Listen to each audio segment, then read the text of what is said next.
আমার রুমে আমার টেবিলের উপরে এইভাবেই হচ্ছে কলা পড়ে আছে। প্রতিদিন আমি এই কলাগুলি খেয়ে থাকি, একেবারে লোকাল কলা এগুলি। এটা হচ্ছে সবজি কলা, যেটা দেখতে পাচ্ছেন। একেবারে দেখেন, কালার দেখলেই হচ্ছে মন ভরে যায়। দেখেন ফেটে গেছে একেবারে, তার মানে গাছ পাকা কলা, একেবারে পুরোপুরি বাতি হয়ে গেছে। সেই কলা এত সুস্বাদু, এত সুস্বাদু, এটা আসলে বলে বোঝানো যাবে না। জানি না যার যার অঞ্চলের লোকাল কলা কতটা মজার।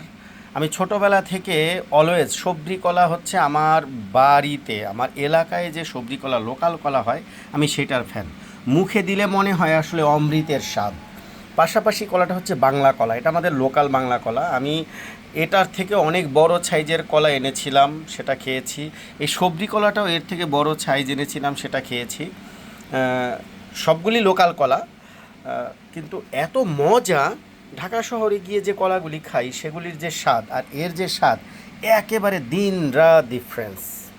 এত মজার, এত স্বাদের কলা, এটা আসলে না খেলে আপনারা বুঝবেন না। যদিও কালার দেখে আপনারা বুঝতে পারছেন যে আসলে এটা কি মজার কলা হবে।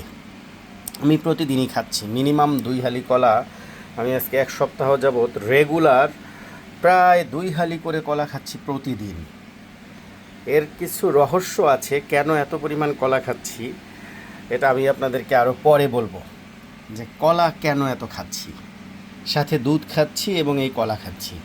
তো এটা কেন খাচ্ছি অবশ্যই আপনাদেরকে এটা ডিটেলস আমি জানাবো, এবং এর উপকারিতা কী কী উপকার পেলাম এইভাবে খেয়ে, সেটাও আমি আপনাদের জানাবো। ভালো থাকবেন।